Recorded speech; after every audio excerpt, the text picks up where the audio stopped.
Hey guys, kinggath here with another episode of the kinggath podcast. Today I have a repeat guest that many of you never heard from because much like Captain Coots, his recording was poop and we decided not to use it. So we're going to give her another go. Welcome the Master Settlement Builder, Mr. Donald Strong. Hey guys, Donald Strong here with another interview for kinggath. Hey, there we go. I appreciate your attempts, but they were feeble. Yeah. Puny, you might say. Puny human. Do you have a good super mutant opening for your web videos and everything? Because if not, I think you should get one. I do. Do you need me to pull it up right now?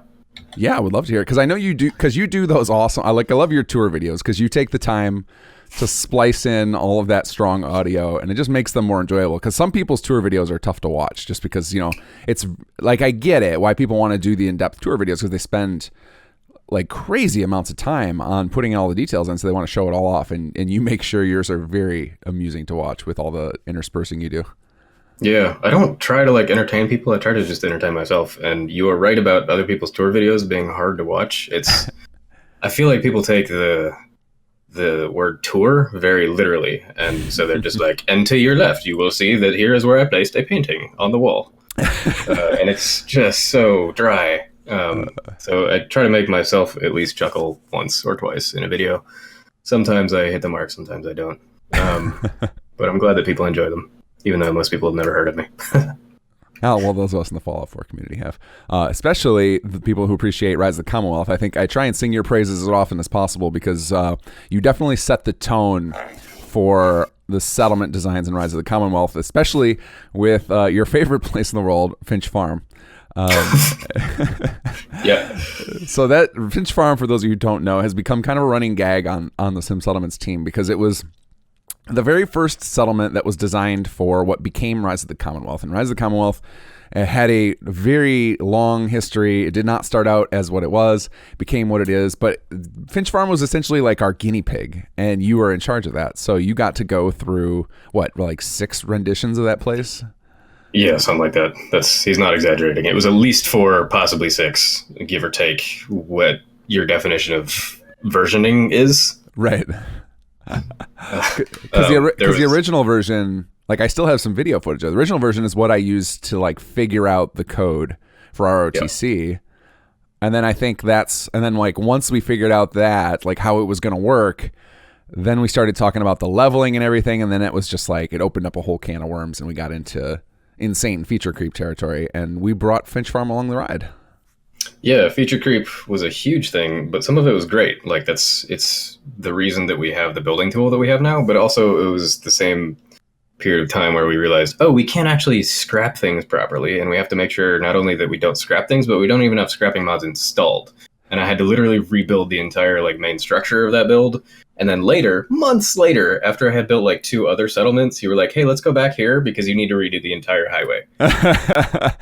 Because I decided, in my kinggath wisdom, to shift from weirdly shaped plot sizes to 2x2s. And those categorically don't fit on a highway. Right. The place where you would walk in between the buildings is taken by a concrete median, and NPCs won't path around it. So I had to end up I think it was 2x2s on the ends of the highway where it was broken, and then internal residential plots, which thankfully we had because of, again, all of that feature creep. Right. The problems we had on that thing. It was amazing that we got to release, I will say, because that fortunately I think that we discovered that scrap issue early enough in the process that it didn't completely derail us, because if we had discovered that in November or something, I think we would all just went in a corner and cried and been like, all right, it's over. Yeah, it was a real test of my intuition in that moment, because I had this suspicion that we weren't looking at something with that scrapping problem correctly. We weren't looking deeply enough into I don't have my scrapping mod enabled in this way. I'm not using it in this way, but it was just having it installed fucked things up enough. And I was like, yeah, I can't get to figure this out. But the smart part of my brain was I need to look at this right now because, I think I know the answer and I'm going to fucking hate the answer. but I'm gonna hate it even more if I don't. Yeah, that ended up being, and that was shocking that it ended up being that way. But due to the way the transfer settlements was detecting things, it just the scrap mods just ruined it. And that actually started my personal war on scrap mods. So like once I learned that, and then I started researching other problems people were having it and how like it could just crush your FPS. Both in and out of settlements. It also ends up causing nav mesh issues. Then I just started like trash talking scrap mods at every opportunity because I found out how bad they are. And like, part of it was direct. It was probably selfish of like, you cost us a month of work, but I really do find them to be obnoxious. Like it's not on the mod makers had no ill will or anything. It was just they were trying to undo some optimizations that Bethesda did that ended up making everyone have to deal with brambles.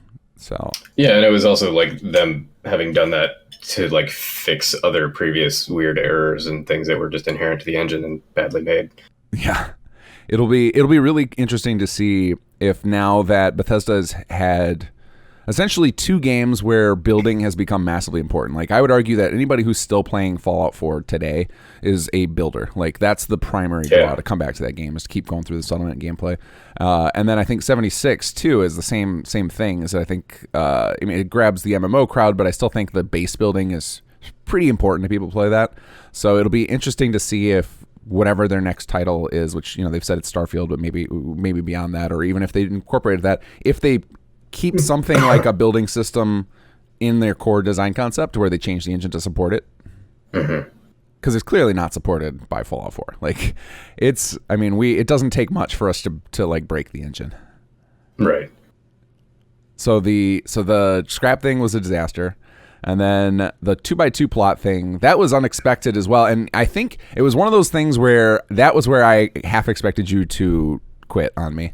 It's not only a miracle that I didn't quit and that Fanciest Moon didn't quit, but that we are still here to this day. Well, because the thing is at one point early in development, you said to me, should I switch to the 2x2s? And I said no. And then it was like only months later I realized that we needed to switch away from them because of it. It didn't even occur to me that all the add-on packs would be using the new plot size. I was like, no, all the plots I have are old school. It's fine. Like they're going to work just fine. But then little did I know, because like we started ROTC a few months after Sim Settlements initially released. So I had no idea, where it was going or how big it was going to get. So then the idea that there would just be like dozens of add-on packs using it didn't even occur to me at that point. So like, I made sure to go and ask you, like, are you sure, really sure that I never have to come back here again? Yeah, I can't go back there. Like, I have PTSD. I can't get back to that settlement. I even have ideas, like things that would go well there. Like, I get there and I'm like, never again. I can't. I apologize for that. I'm not meaning to laugh at your pain. I'm just it's just like it's become such a joke that like if anyone just says Finch Farm on anywhere on our development Discord server and like Donald Strong comes running and it's like fuck you. So that's it's pretty funny, but also a little sad. There's still some things I want to do with Finch Farm, even with our design. Like I've always, and I only just figured it out recently for some of the stuff we're working on for the next project of how to dynamically spawn working elevators. And I've always wanted to get for a level 3 a functioning elevator, and like I finally know how to do that. So why don't you tease me? Because like those since I was there. Right, those, what are those called? Those yellow elevators, what are they called in the game? I guess they're just called lifts. Is that what they're listed as? Yeah, those like yellow lifts. Yeah, the power lifts. Those look awesome, and because like we need one of those in these highway. And I wanted one in Grey Garden and in Finch. And I made sure to like leave a space for it right by the bucket that people shit in and throw their shit off. So if we decide to do like a final pass of like here's our our farewell version, the Wrecker's Cut. Yeah, we can maybe add that elevator in there because that would. Yeah, that's the other thing that really pissed me off later on in development was, I think I had gotten through almost all. I can't remember if Zamonja was my third or fourth that we were building for ROTC, but I was that far along, and at that point we still needed all of the plots to load up at level 0 or level 1. Right. And like I love the idea of things just being more organic than that. So you could see like a new level being built, but there's no plots up there, so that you don't have to actually like path everybody up there.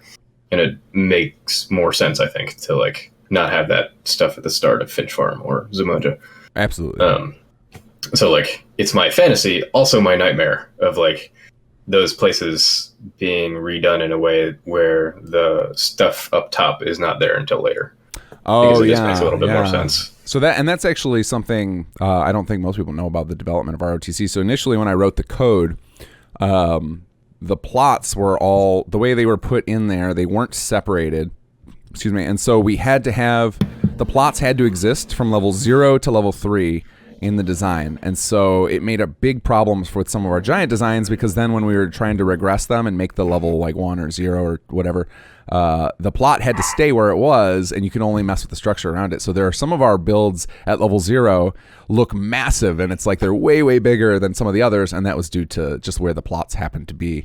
It's just all scaffolding. Right. So it just like ends up, it almost looks kind of silly at certain points where it's like, wow, they built all that, and then you'll go into some of the smaller settlements and they build almost nothing. Like they just throw up a few pieces of wood, and it's like, oh, that's the level 0. Okay. So yeah, there's definitely. I don't know if you know this, but there's a guy that builds giant, ridiculous, massive settlements. Yeah, there's a few of them that just look dramatically different compared to all the rest of ours, and it would be amazing to go back and finish those. It's just that the amount of time that would take would be pretty substantial. Fortunately, I think our level 3s all turned out pretty damn good. Like I'm pretty proud of what we put together with Rise of the Commonwealth as far as this, and we pretty much hit everything too. Like at the end of the day, like after we finished all the patches, we got everything but Spectacle. I think Spectacle, and we were gonna try Boston Airport, and we think we talked about a few design ideas for it, but I had an idea for it, and then I think Cordless was gonna take it over, and then that sort of fizzled. Yeah. So it might be something we go back to eventually, but I feel like we have a pretty complete product there with Rise of the Commonwealth. It feels pretty good. Yeah. So even though we're complaining about things we want to do better, I mean that's kind of the curse of the creator, right? Like no matter what, you can think of ways to make your stuff better and ways to make it more perfect. And so like if you, fortunately, I am a release hound, so like I will set days and race toward them just because I know that curse, and I know I am very, very susceptible to it, of like just feature creeping forever. So what are you talking about? Yeah. So eventually I just like have to set a date and like stop us from doing that. And I think you probably would join me down that feature creep highway.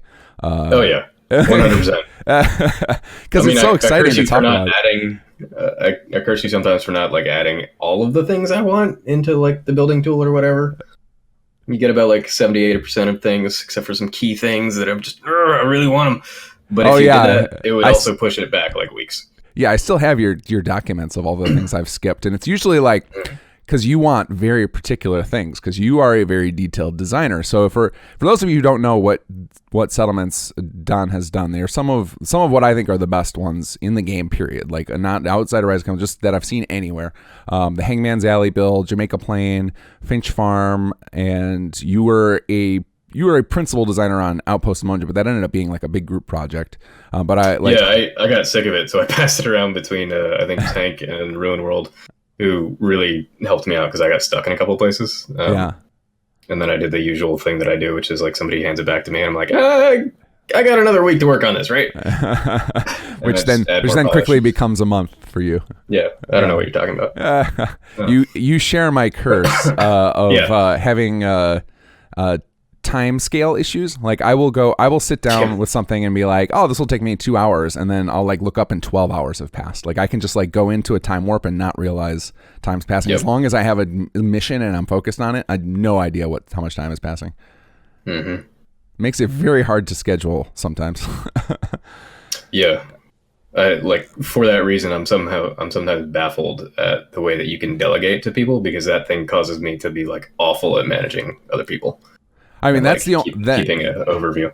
Oh yeah, of trying to like figure out how much time they're going to need and everything. Yeah. I mean, the reason that I delegate and then make sure I wipe my hands of it is because I know if I let myself micromanage, like nothing will ever get done, because it will never. That's a good point. It'll never be up to my standards. I should hire somebody else to like fix the Finch Farm shit. Right, exactly. Yeah. somebody you got to find somebody with like 80% of your polish level, so that they'll stop eventually. Are you mostly as pedantic as I am? Mm-hmm. I have some busy work that you might love. I still think I think everything came together well. I think I would be totally up for at some point probably going back and doing director's cuts, as long as we like set a hard deadline on them. Like I definitely would not do again where we just kind of had almost unlimited time for each of the designs, because I think, like I said, it can very quickly spiral out of control. But like I could see us doing a project eventually where we're just like, all right, let's take each settlement. We'll look over it like as a group, and be like, all right, if we were going to make, a handful of changes, and we like literally, jotted down exactly what we had in mind up front, so we could figure out how long it would take. Like that could be a fun project where it wouldn't be backbreaking. Yeah, for those, I don't think that it needs to be ridiculous. I think like tearing down the scaffolding at lower levels so that it builds up a little more organically would probably be most of what I would suggest. Other than that, it would be like possibly diagnosing and fixing some like common pathing issues, changing some of the ways that NPCs behave so they feel a little bit more alive, maybe like upping some lighting in certain places. Like it's nothing huge. It'd be just like a little bit of polish. Yeah. I would I think the regression thing could be easy, because it would be mostly scrapping. It would be like loading the lower level saves and just removing large swaths of things and then re-exporting. Right. I think I would also love to see support for some of the features that we've added to the tool set later that weren't in there in the early builds, like the patrol markers. Oh, yeah. Things, and like the really guard markers. Like, because those are really... Cinematic camera. Yeah. Oh, the cinematic camera is so I put those in there. So if and I don't think anybody knows about these yet, because there's only a couple people who've shown me that they've tried them. There are the cinematic camera that happens in when you start up a city plan. It's done all programmatically. Like the game calculates out where the edges of the settlement are, and then it does some trigonometry to like wheel your camera around. Well, I tried to put in marker objects so that the designers could control the camera path, and apparently Genuine Entropy, who has done a couple of city plans for the contest, has been experimenting with them and has shown me some videos of how bad and wonky they are. So I have to severely reprogram those before we put any effort into them, because they're very problematic. That makes me feel bad, because I'm notoriously bad at actually using them. I think like you put them in there, and I don't think that was when I was working on Bunker Hill, and I don't think I even placed them there. They were an experiment. So like they were something like I was like, this should work, and like I tossed them in there, kind of as an experimental feature, and I thought maybe we would use them eventually, because I would love to see, and this is like one of those mods for the end of my never-ending list of ideas, would be a filmmaker's toolkit. Like I think a machinima toolkit could be very valuable, and that'd be awesome. And like that, it was something I would like to build, and that was kind of going to be the start of it. And I realized I've got to slow down on how many mods I'm starting at once, because I've always got 2 or 3 in development. I can't add just more and more and more, especially because if I release a mod, then I feel obligated to support it. So I don't want to release a mod and then be like, sorry, I don't have time to support it, guys. Yeah, that's why I never do that.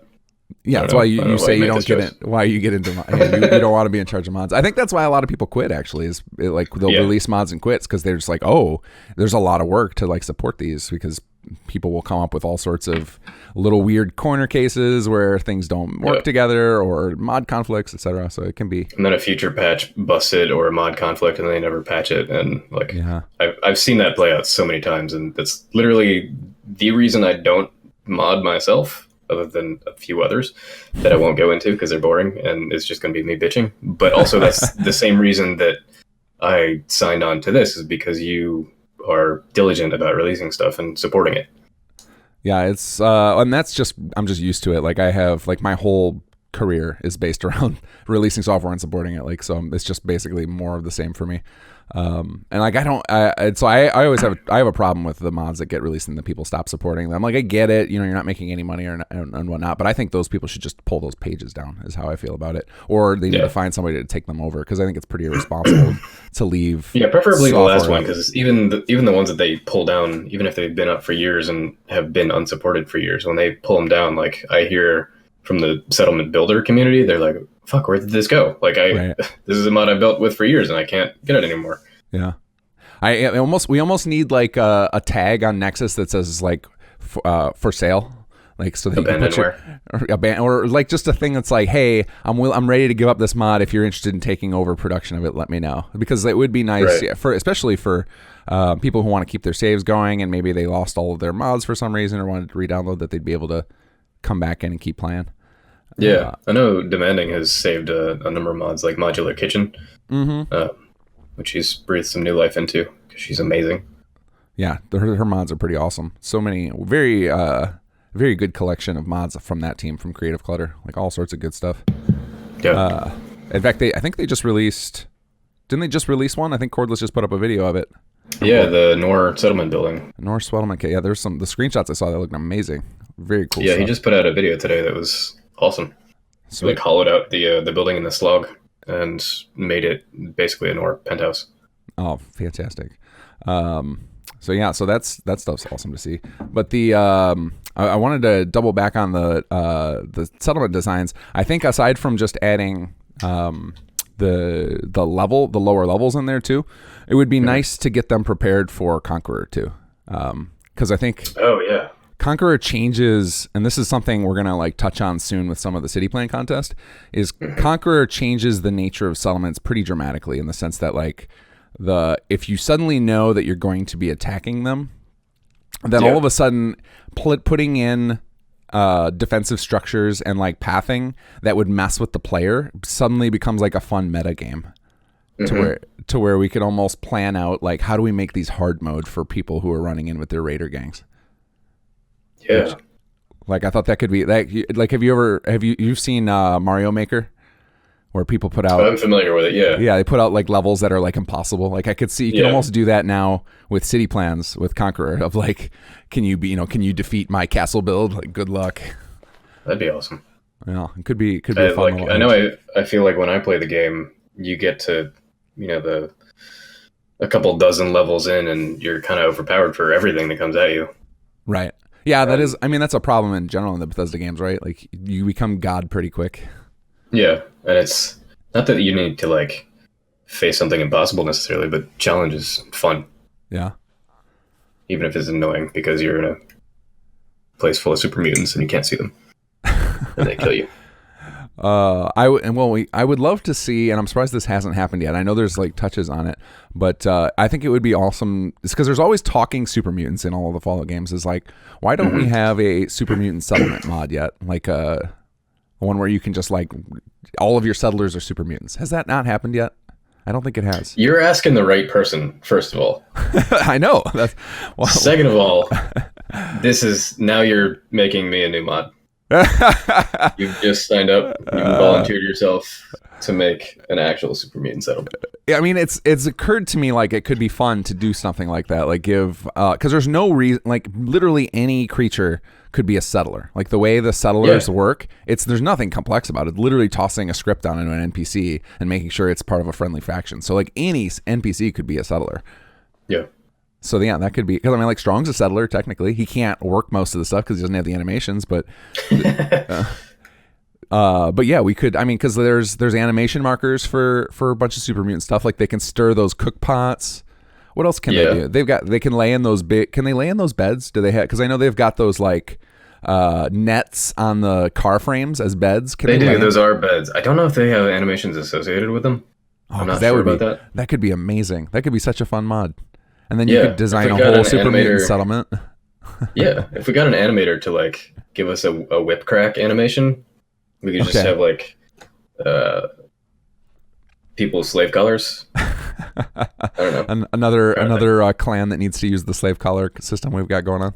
Maybe it's hard with super mutants because they wouldn't want to farm things. Mm-hmm. They would want to farm people because that's their food. I don't know. This could snowball really easily. Yeah, well, maybe they have to be like conquerors. They have to go capture slave settlements to let those people survive long enough to that's a good point. They got to fatten them up. Accept tributes, including like one or two of the settlers at a time. Give us some food and your most plump settler. We'll send. You can have all these stupid corn, and you're gonna feed them to your people and send back the fat people. Yeah, fatten them up. Oh, that's brilliant.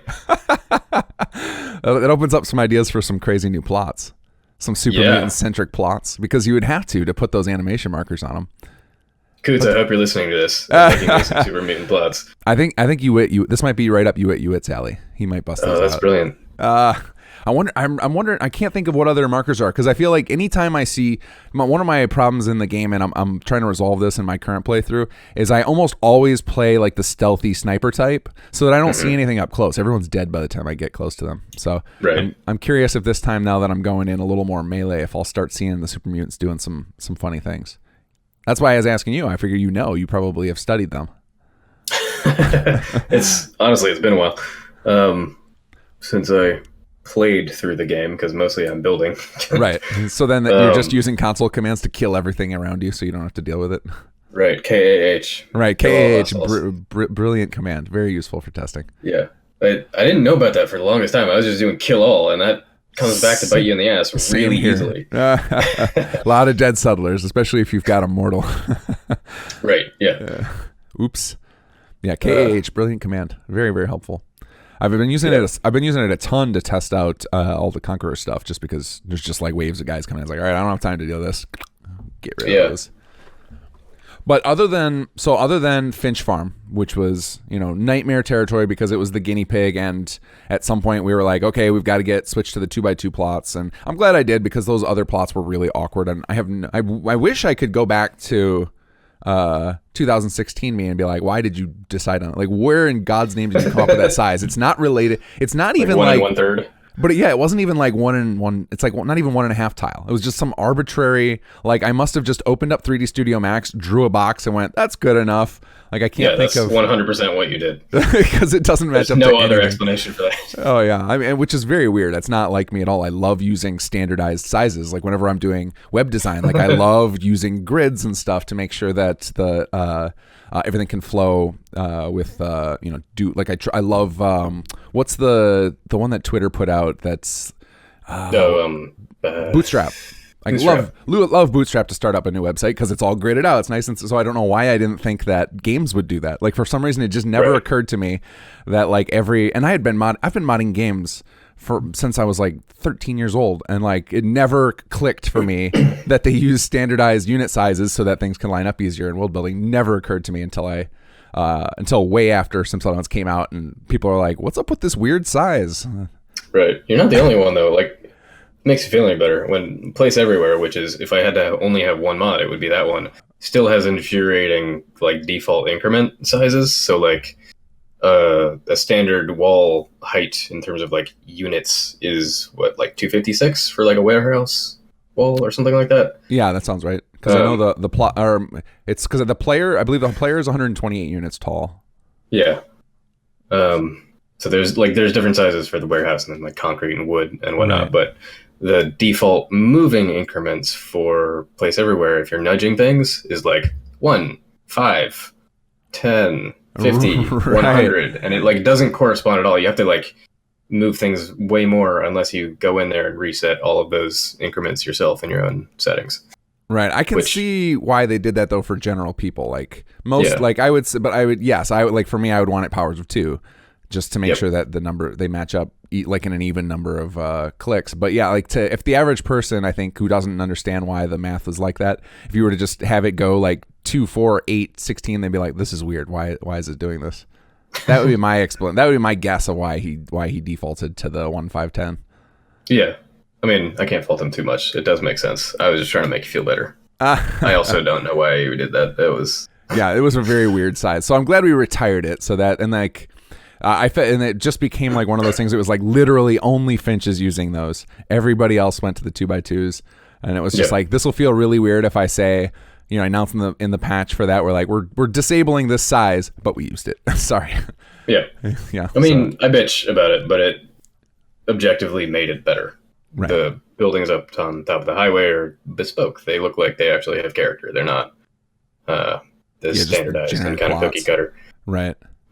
Which they look great, but after you've been using some settlements for a while, you get used to them. They don't look unique anymore. Right, right. There's the vanilla ones that came with the mod. You're just like, oh, I want to see something different.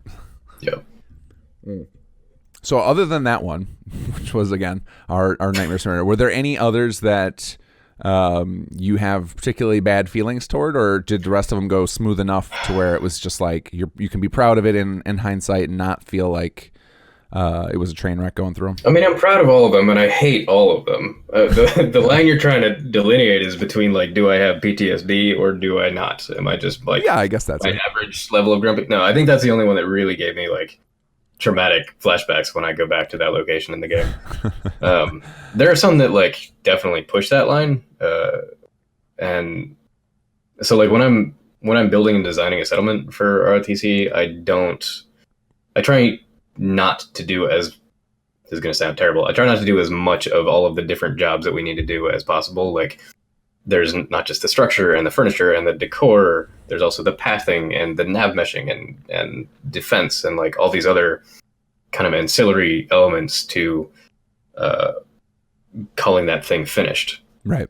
And so for my sanity, like, I would try not to do some of those. When we had a bigger team, I could pass, one or two of those things along to somebody else. And so the more I do of those things, especially like, so Bunker Hill, that was not just like me doing a level 3 build, that was me doing like 4 different versions of it. And then, like, polishing up the lower level ones, and then, like, doing testing to make sure that Liberty Prime can walk by right during that quest line, and so on and so forth. So, like, the more I get into them, the more polished that they get, and the more, like, I approve of them, I guess, but also the more they drive me insane. Bunker Hill is a person. I love that design. That came out fantastic. I forgot about that one. That was the one. Yeah, and that's a big design, because that one, it not only has, like, cool scripted things in it, it also has 4 different designs to it. If you had, what I'm saying to our listeners is, go put the Bunker Hill city plan, and you will not be disappointed. It is incredible. I'm not tooting my own horn here. Like, Coots had me on his Twitch stream a couple weeks ago, and he went through I gave him, like, somewhat unstable saves of that, so he could, like, go in and look around at what I did. And there was some shit I hadn't even seen in there. I don't know if, like, Cynical Bounce or Fancy put some, like, weird altar underneath the stairs in the monument, or, like... Yeah, that was. I think our best designs came out once we switched away from independent development to, like, passing them around and letting different people put their touches on it. Because I think everybody had kind of different things they were really good at, and so once we started getting 4 or 5 people involved in each of the settlements, they just kept getting better and better. Yeah. And those two are particularly talented. There was a while where I'd design something and I'd be like, I really don't want to do another market stall. Cynical Bounce, you want to make a toilet shop or something? And she'd go in there, she'd do a couple market stalls, curse my name a few times, and then hand it back to me. And I'd be like, okay, I'm now refreshed. I can, like, take this and run with it. Yeah. I can't count the amount of times that she's saved my ass, and probably Fancy too. I think that was part of it, like, the being able to take something you're stuck on and be like, you know what, can you just give me some idea, help me get unstuck, get me past this point? Because sometimes it's just intimidating looking at a blank slate, where you're just like, you've got this big open area and you're like, I know roughly what I want to do here, but I can't. It's just so hard to start. Like, could somebody just give me a little booster seat here? And that's kind of like what modding is to begin with, anyway. Like, we're doing that with the entire game, right? So I think that started in a bigger way when I was doing Zamoja, and I was staring at the what had become the, like, giant sort of industrial factory thing next to the workshop, right? And staring at this giant vertical space that, like, I knew in my head kind of what it needed to look like, just like a big industrial reactor type thing, and I could not make anything that made sense toward that direction. I was just like, somebody else needs to take this for a minute. And it's, I mean, it looks really cool now. I think Zamonja is one of our better builds as well. And not just that big towering thing you ended up building, but like the kind of cave structure, and then the big multi-tiered area with shops and residential, like that was one of those ones that feels very, very Fallout to me. Like you walk in there and it's just like, oh, this could have been in the vanilla game, and I would have been happy with it as a hub city. Yeah, I was glad that it came out as good as it did in that regard. That was the goal. I was kind of surprised that you let me go as far off the rails as you did in Bunker Hill in terms of like requesting insane shit, like turning the monument into a giant Tesla coil, for instance, and then like making you program all this stuff so it could look realistic and like strike the walls of the place and give me like 12 different types of markers. It always depends. So like the amount of detail I'm willing to create in those types of things always depends on how busy I am at that point in development. Right. So like I think Bunker Hill, you got me at a lull. Like it was like between I wasn't working anything particularly painful anywhere else, and I was just like, yeah, that sounds amazing. Let's do it. Because I am definitely a yes and type of person. So like I tend to just be like, yeah, let's do it. And then then when it comes down to actual implementation, it always comes down to whether or not I have the time, because I like to stretch myself quite thin. And I'm pretty sure, because Bunker Hill is unlike anything else we've done. Like the fact that it responds to the factions and like that, Bunker Hill to me is, if we had unlimited time, that's what I would want us to do to every settlement. Yeah, same. Is have them be like responsive to, and maybe especially now with Conqueror. Oh God, that would be fun. Like rather than, because the Bunker Hill we chose to do the faction thing because there was the battle there, and it kind of would make sense for one of the factions to claim it. But like now that we've got this attack system, like having it so that after you claim it, it would look like the faction that claimed it, like that just appeals to me at a very deep level. It's kind of how it seemed to be meant to be played, Fallout itself. Like they had sort of half steps to that, where if you're big with the Brotherhood of Steel, you can talk to their quartermaster and have him take over settlements, but that doesn't do anything. That just like relinquishes your ownership of it, so you can't build there anymore, and it just gives them resources, and you get no return on that investment. So it was literally half a feature that was cut down from what clearly would have been what we're describing. I mean, there's a lot more stuff in the code and in the CK for stuff like that. There's elements in the code. There's like one remnant left I found in the workshop system where it's like so and so's, I think John's conquest system or something, and it was essentially going to be each of the settlements could be controlled by the different factions. There are these marker objects in the CK that we're going to replace the map marker with like a faction control. So essentially what they did with Nuka World, that's what they originally intended on doing with the settlements. And that's kind of where we picked up with Conquerors. We're bringing that back to life. So I've been busy in my personal life lately, just with like getting married soon. So congratulations. Thank you. I'm being the diligent husband to be and actually helping with that. So all of my time is going to that. And occasionally I will still be building stuff for projects down the line. But in the like madness that is all of this work, I sometimes just need to escape into a game somewhere. And I'm like, Fallout's kind of workish to me because I'm going to be building something for mod. Yeah. It's not really complete escapism. Sure. And so I loaded up some games that I hadn't played in a while and that I really liked and that I hadn't played in long enough that like my identity as a person has changed and my way of thinking about the world has changed. I'm like, I wonder if I'll still enjoy this, or if I'll enjoy it more, or if I will have like criticism of it. Sure. And so I loaded up Bastion, which is still pretty fun, and I loaded up Brutal Legend because heavy metal and running. I saw you playing Brutal Legend the other day on Discord, and I'm like, oh man, there's an oldie. Like I love the Tim Sweeney games. Is that his name? The guy from Double Fine? Tim Schafer. Tim Schafer. Well, who's Tim Sweeney? Yeah. Where am I getting that name from? I don't know. Sweeney's is definitely a name. Sweeney's is that the Epic Games guy, maybe? I don't know. That name sounds familiar. But anyway, Tim Schafer. Yeah, his stuff is amazing. And I saw you playing that, and I was like, oh man, that's a weird one to pull out of nowhere. Yeah, it was purely like I needed some humor and some blood and some Jack Black. And that's a weird thing to like need three. Yeah, that's a very specific need right there. I didn't really know I needed it till I booted it up, and I was like, oh, fuck yeah, I'm playing the hell out of this. And it's, I wish there was more of it, and I really hope that their Psychonauts 2 does well, so that they do a sequel to Brutal Legend. Sure.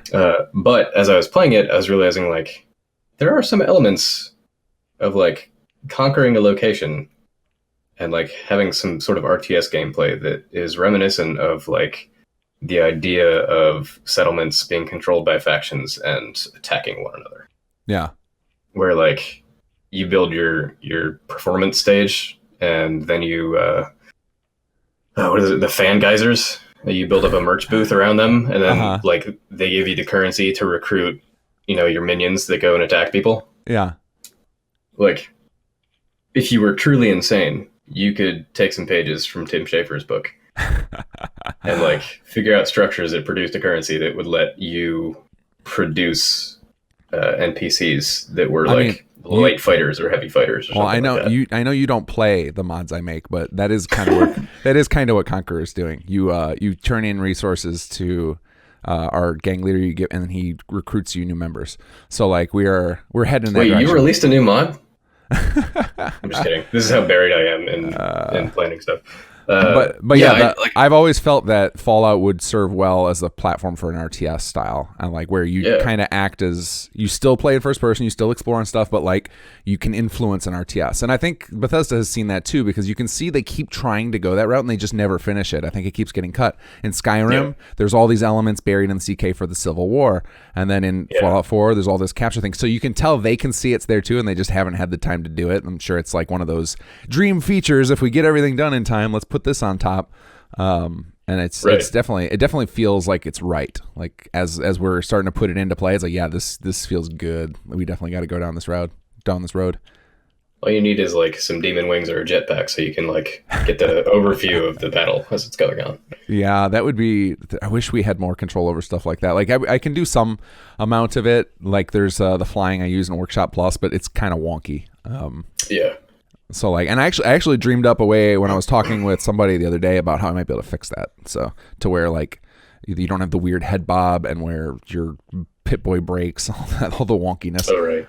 Yeah. So hopefully I can get that fixed eventually. Because that would be sweet, is to add in some actual like our optional RTS mode thing where you could kind of zoom out and take over the battle from above instead of going in all first person, because it's fun to do a mix. I think sometimes it'd be like, you know what, I'm just gonna get in there and snipe these guys myself, or other times it's like, oh, it'd be worth it if I could control the movements of my guys so that I can take on some flanking and stuff. Yeah, that'd be super cool. One of the things that I've always wanted to do in a build in Fallout is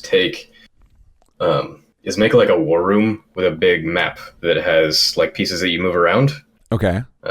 And to actually like, so there's maps in the game. Like you could take the Pip-Boy map and like use that as a texture for like the top of a table. Okay. So I've wanted to do that sort of as a foundation, and then take all of the LOD models from like the very far distance of like all of the big buildings and just place those where they should be and like recreate downtown Boston. And you could get a really cool like top down or isometric view of like which settlements belong to who. Right. And like what forces are where. If you did something like that. Yeah, that would be sweet. We should definitely do something like that. I don't know what we'd use it for, but we should just do it. You heard it here first, everybody. He's definitely committed to doing this. It's pretty much what happens. And a super mutant settlement. Right, and the super mutant You're not walking that one settlers. What else can we toss on my pile? Oh man, yeah, that would be really cool. And again, I think it would fit. It would fit in well now that we're doing the Conqueror stuff. Yeah. But I can't even I'm like automatically, as soon as somebody proposes a mod idea, in my head I automatically start mapping out how you would do that, and like I'm already in my head going to like, oh, okay, we can use snap points for that, and like it's already already starting to put it together. But I have recently like had a personal feature lock moment where I'm just like, okay, man, like you have the next 18 months worth of features mapped out. Like it's time to stop. It's time to hit the brakes. Yeah. Because between conversations with all of you guys on the team and then reading the suggestions forums, it's like there's still so much we could do with Fallout 4. Yeah. It never ends. But I mean, people still play Skyrim, so right. Yeah, and there's still new mods coming out for it all the time. You would think they've got to be out of ideas by now. Nope, not even a little. Right. I mean, like, we've covered all the scantily clad mods. I mean, if you need stories, just ask the Mafe. I can't say the same for like Fallout 76. I don't know if as many people are still playing that. So, I mean, I think I would bet there's more people playing 76 right now than there are Fallout 4. I mean, it's a fresher game. It's an MMO. It draws a different crowd. Like, and they could probably measure that on Steam. But I don't know. I'm very curious what's going to happen with 76 when they open up private servers. Because like I will almost certainly, at least for a month, pay for a private server just to check it out. To be like, what kind of controls do I have? What is modding like on it? Like, how limited is it? Because Yeah. like I think 76 could be a lot more fun if we could eliminate some of the limitations, like make it persistent. Like I don't want this every time I connect them on a new server. Make it so that I can build as much as I want. Like it might be interesting. That might change things up enough. Yeah. Because the environment of that is a nice fresh take. Like it's nice to get out of the Commonwealth for a little bit. Yeah, I love the area that they built, and I love the music of it and sort of the personality of it, even though you kind of arrive there after the fact. Right. Did you take to the building at all, or was it too frustrating to not have place everywhere? Both. I got absorbed into it for a month or so. I had to uninstall it twice. Anger uninstalls. Oh yeah, 100%. It's got a hook in me where like the scavenging for resources and the like survival needs sort like it fills me with enough of that like survival imperative that I can't get away from it. Okay. It gives me like just enough of the like anxiety and dopamine of like getting that stuff right that it's one of those games I have to like force myself to put down. Sure. But then also like on the other side, it's not that satisfying. The building is fucking infuriating. It's like there's not enough stuff to build with. Placing stuff is annoying. It's not all bad. Like I actually like doing that sometimes. Some of the builds that ended up being ROTC builds, and I'm thinking specifically of Outposts, Emoja, even Finch Farm, Hangman's Alley, all three of those specifically. Actually, even Jamaica Plain, literally all of the 4 base ones all started from a period where I had uninstalled all of my building mods and was just building with DLC stuff. Okay. And it was just to see like how far can I push this before I can't really get as close to what I'm envisioning because I don't have mods, and how far can I go there after that point by forcing myself to build creatively. Okay. And so I think the first one that I added at that point was something like Place Everywhere, so I could use those same limited amount of materials to build a little differently. And at that point I knew like the very, very basics of even how to use Place Everywhere, so I probably could have even done more if I knew what I know now. But then when I started adding mods back to my load order again, like holy shit, it was amazing.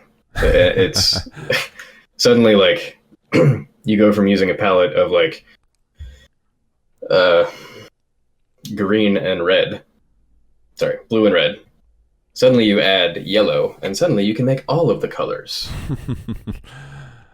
Yeah, and 76, I think 76 has got 2 things going against the build mode. One is that they want to sell microtransactions, so they can't give you too much. Yeah.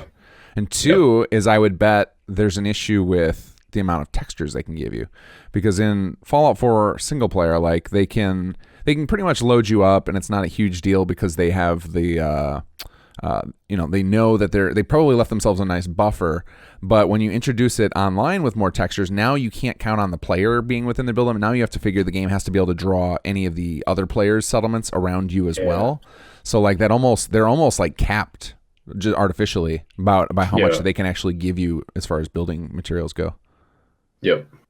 So that and their whole like blueprint system works like shit, and having to attach stairs to like upper level, all of the like I don't get some of the limitations. Some of them I do get. Some of them are just the worst ideas. I don't understand. Like to me, those limitations made sense if you wanted to ensure settler pathing, but there are no settlers. So like, who cares if like there's gaps and things like that, or things aren't connected to the floor? Like I guess maybe they were thinking for the sake of PvP, they didn't want people to like lure in each other and like be able to just go hide up an unpassable platform, but you can kind of do that anyway because you can just go into workshop mode and scrap things. So I have no idea why. Maybe it was like sometimes there are features in games where you can tell it's only there because an engineer was proud of themselves for being able to do it. Yeah, you're right. God damn it. That's probably what it is. It's like, hey, we figured out a way to detect if this is connected to the ground or not. And they're like, yeah, put that in there. We'll put a little warning on the side. Yeah. Like, let's regress even from the limited amount of stuff we could do from Fallout 4. Let's make this worse. How can we make this worse, but also make more sense to a robot? Yeah, that was very weird to me that they put all those restrictions in. Because at first, when I saw them, I liked them, and only in the sense of like this would be amazing for Fallout 4 to make sure that the settlers could path, because then like the game could detect it and just tell you right there in real time. But there's no settlers, so it's like, okay, well then that's totally dumb. And if anything, But if that's the reason, you could also just like have a system to highlight places where they clearly wouldn't be able to path. Sure. If you wanted to like make that super clear. So the first thing I tried to build, I think, like Cordless had made a settlement near the vault, and it was just, a cabin in the woods. There was a pond surrounded by rocks, so it looked like a kind of a crater that had been filled in with water. Uh-huh. And I was like, I know where he's built, so I'm going to build close to him and just harass him later. And so I tried to build like in that pond. Okay. Little bit, I know it never would have worked anyway because it was too close to his. So one of ours would end up not spawning, and I'd like destroy his settlement, or vice versa. Right. But I tried to like put some foundations in the water, and I could only do that in certain places. Okay, fine. So I build some walls around that. None of the walls are allowed to touch the rock, which means it has to be like utterly freestanding, not touching the like cliffside. Even if it kind of makes sense, then it's fine. Like, right. They're limitations that make sense to an engineer, but they literally foster a breaking of immersion, because the buildings are going to look so remedial and like nothing that they have built in their world, which is the antithesis of like everything I try and build in Fallout 4, for instance, is something that, like you said, would like blend in and seem like it should have been there from the beginning. Right. Yeah, that's definitely like putting in too strict of controls goes counter to what you'd expect from the Fallout universe. You want these things that look like people just scraped them together, and like we want janky pieces. We don't want clean lines. And if there was a reason like they didn't want players to lure each other in weird ways, well, first of all, you failed, because I've already walked into some death trap builds that are purely there just to kill me. Where it's like, oh, you enter a door and you drop 4 stories and there's no way to get out. And it's all metal, and so it's going to take a shit ton of damage to actually do anything. Except you can't, because you're dead, because you fell 4 stories. You're right. Or those those punji boards everywhere, so that the owner gets to run across them no problem, but everybody else just gets wrecked. Yeah, it'd be like you cross the threshold, the board would throw you into this pit. And frankly, like, if that's a thing that's going to happen, and it's going to happen because it's a multiplayer game, there's no reason for the limitations. Like, you can let your people get super creative. Right. Let them like kill one another in horrific and amazing ways, because that shit will go on videos. Right. It will look amazing. You will get more buzz for your game. Right. People might have like PTSD, but then there's news articles about your game, and probably for better reasons than Bethesda's been in the news in the last few months. Right. Oh yeah, like same thing with if they were to build in something the equivalent of Place Everywhere, or at least in the sense of like stop, don't limit to snap points, don't limit to these, like get rid of some of these arbitrary limitations, then people could build more beautiful designs, and then it becomes kind of a creative outlet for people. Because like I think that's one of the draws Fallout 4 has, and why it has had such a good life. I mean, Bethesda games all tend to, but Fallout 4 seems to have a longer, stronger draw almost. Like there's a larger pool of people still playing Fallout 4 in the same time span that I think played Fallout 3 post-launch. And I could be wrong on that. Yeah, that was very easy for people to... Oh, it's stronger. Okay, I would say that's very easy for people to follow. It was a bad word salad. But I think that the draw is that creative outlet. Is like, I think that's why you personally had stayed around the game as long as you did, and why you were playing. It's way cheaper than Legos to download them all. But yeah, that having that creative outlet, and then like when people see the cool stuff you can do in it, like every once in a while, I find myself fascinated by Minecraft once again. Like it's not my jam. I'm not into the, because to me Minecraft has no purpose to it. Like I like the creative outlet, but if the goal of the game is just to create, it's not good enough for me. I need like that I need that, even if I never play it. Like even if I never go finish the main story, I need to know that it's there. So like Minecraft is always never drawn me in. But when I see people put out these insane creations on YouTube, I'm like, okay, well I gotta go play it again for a little bit. Right. I think it would have a little bit more of a draw if it had a little more flavor. I'm saying this as somebody who's completely unfamiliar with Minecraft because I don't play it because of all the reasons you just said. But like the difference between the two in my possibly uneducated mind is like I played Fallout 4 for years now, just building things and not even really playing it. But I'm building things that have all of the same flavors that are inherent to the setting of the world that they built.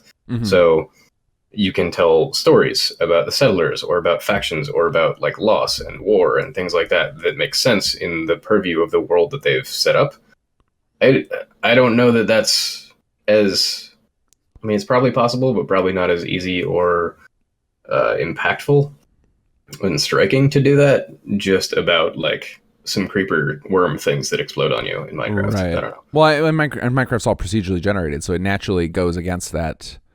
It doesn't even have, or it can never have as fully fleshed out a story as something like handcrafted like Fallout is.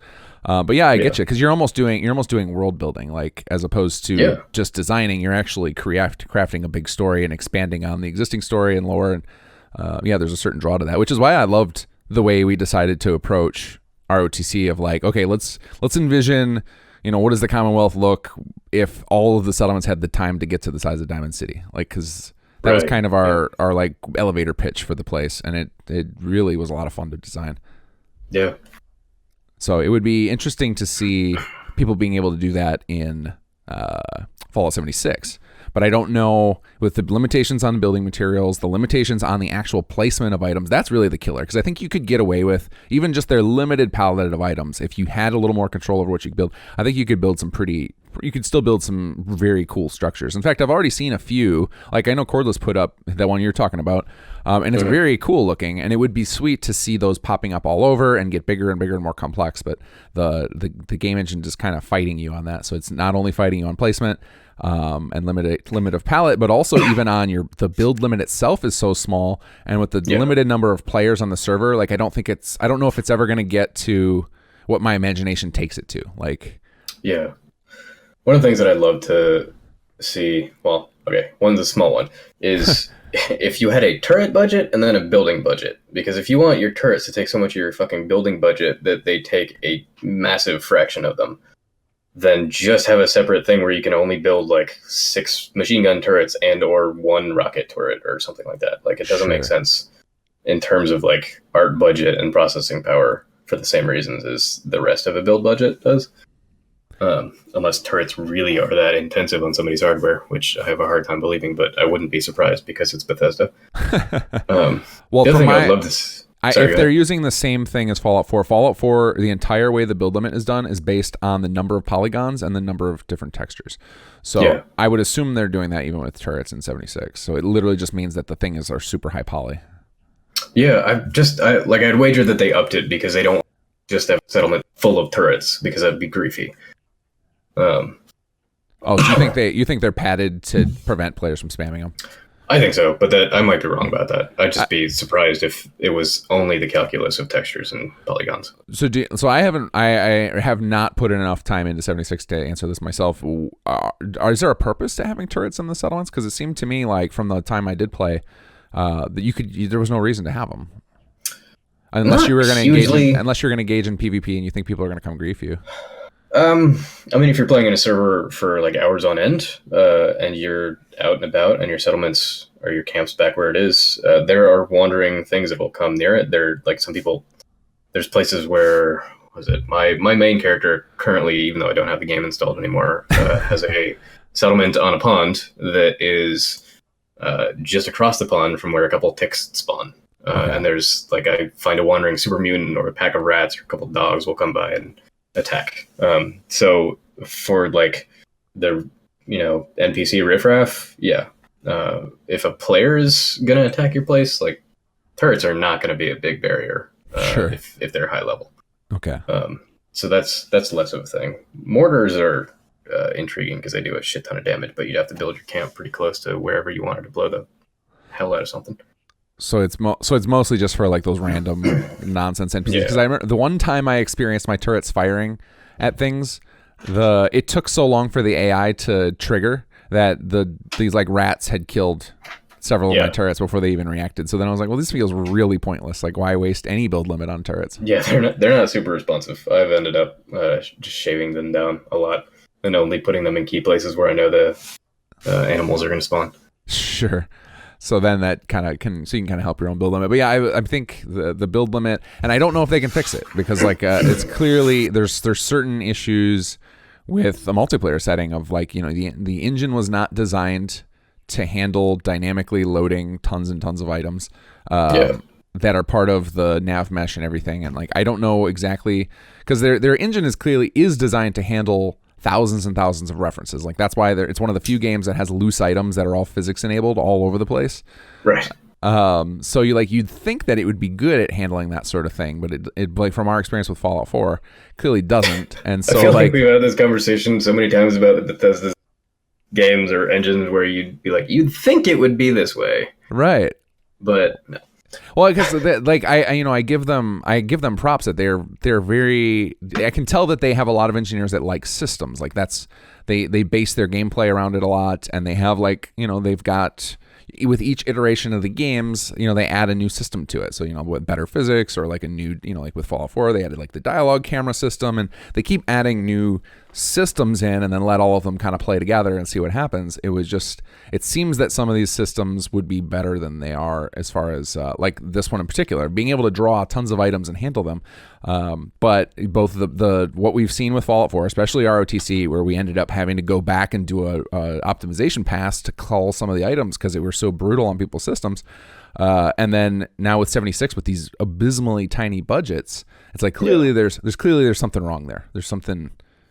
Yeah, and you're not also like having to render downtown Boston or anything remotely like that either.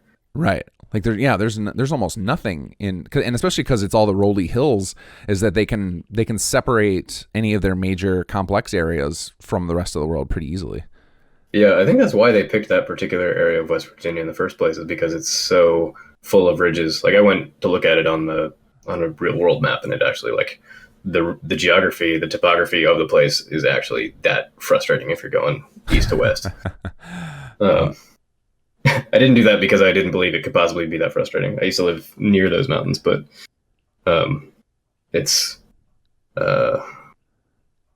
they mostly got that right. They put some weird modifications in there, like Morgantown is completely different orientation to. I think Grafton it should be like way farther south and like off the map than it is in the real world. But I digress. Yeah, those are good artistic sacrifices, I think, to keep things within a reasonable space. But yeah, the thing I wanted to see was like, so when they were advertising the game, when they were hyping it up, when they were talking about what you could do and showing like bits and pieces of it. Yeah. That point in the hype cycle, everybody's mind just goes to like, oh my God, what if I can do this thing I've been dreaming about forever? At which point me and like people who've been building in Fallout forever, Fallout 4, were like, holy shit, I could do all of the same stuff that I'm doing in Fallout 4, but with you and I could build a city together. Right. And I'm like, yeah, that's not even fucking close to what we could do. Right. And I'm really hoping, I'm really doubtful that there's a way to pull that off in terms of like something being persistent in that kind of way, where, you know, we could go into the wilderness in West Virginia with Fallout 4 guy and Cordless and whoever else and like make a city. Right. That would be amazing, but also.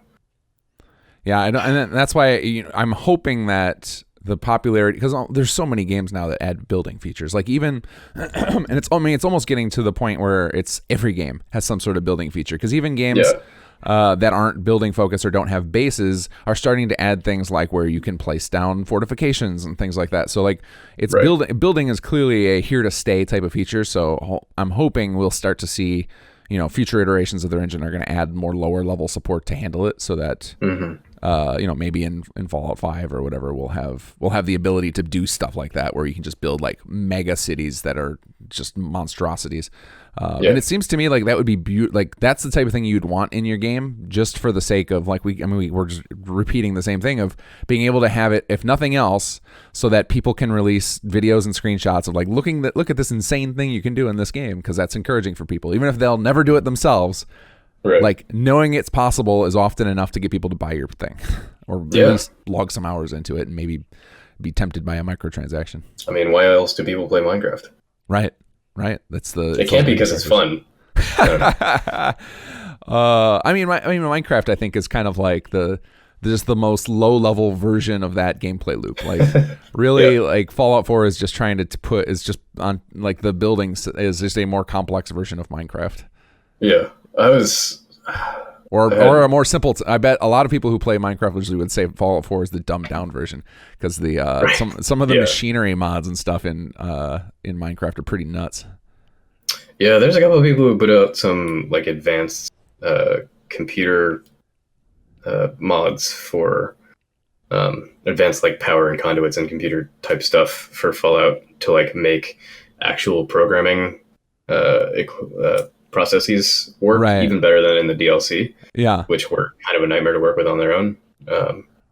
And that's, I don't think anybody's remotely taken that to its full potential. No, definitely not. But I think, I mean, part of it is that I bet it doesn't work that well. Not that I'm knocking on the mod author. I think the game just probably wouldn't keep up with it all. Yeah, I mean, knowing what you know about how scripts are handled in the game and how they go crazy at a drop of a hat.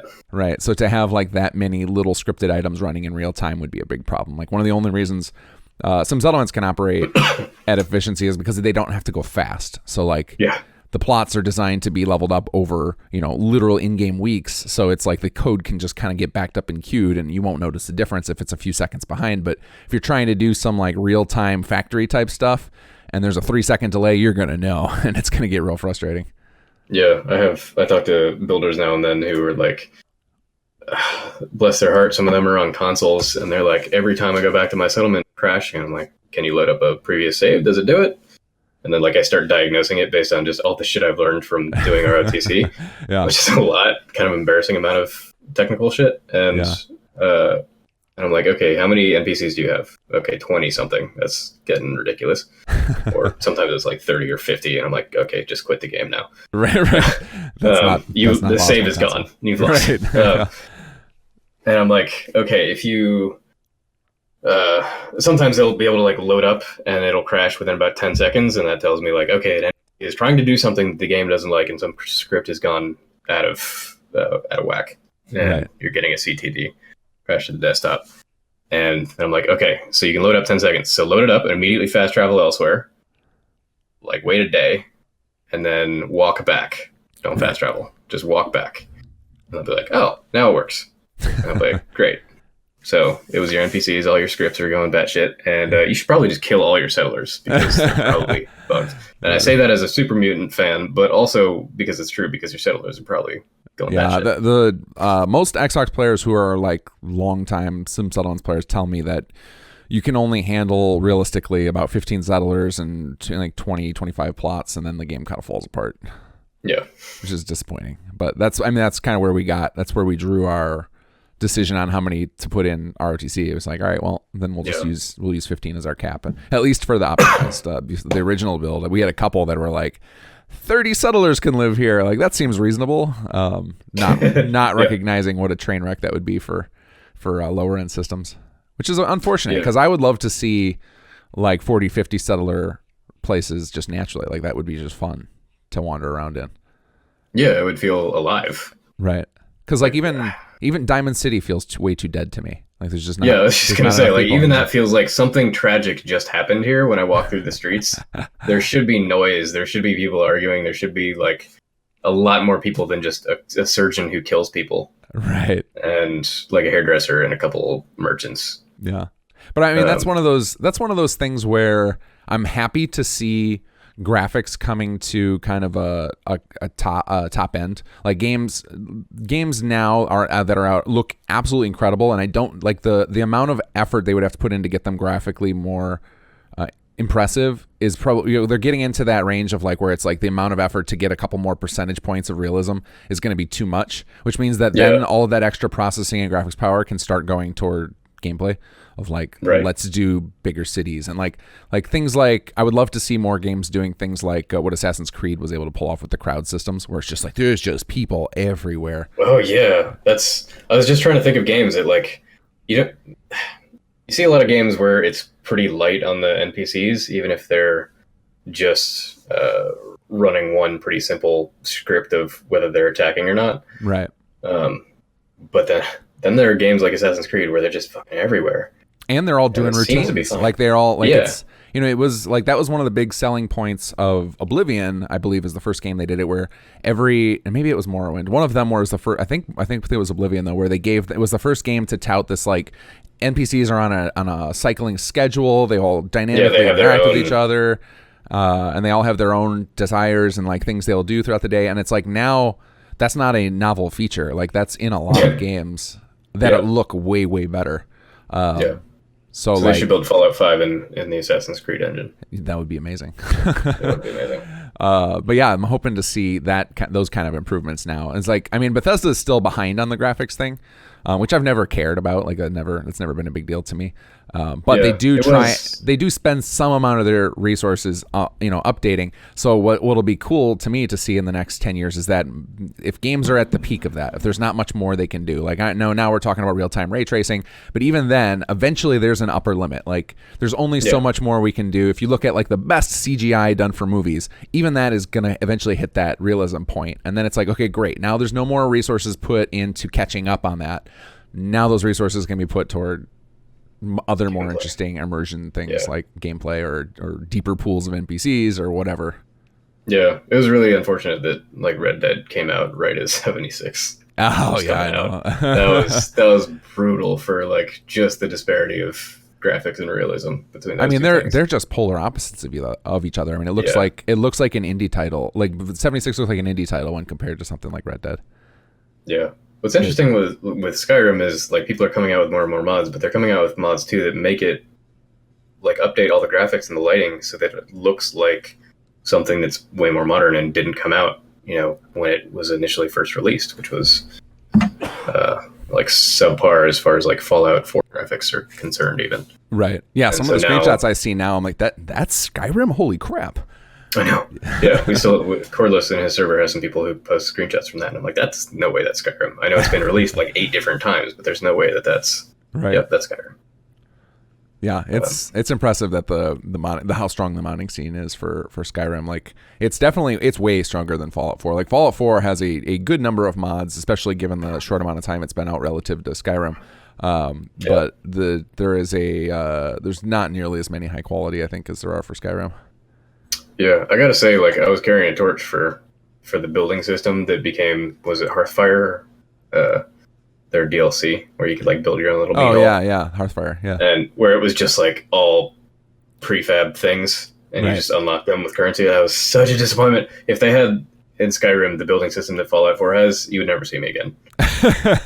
unless you did Sim Settlements in Skyrim, that's where I'd be. I think it would be feasible to do that. Like I've looked at some of the scripts that Chesko made for the camping mod for Skyrim, and he has like a rudimentary building system with that. He did Conqueror, right?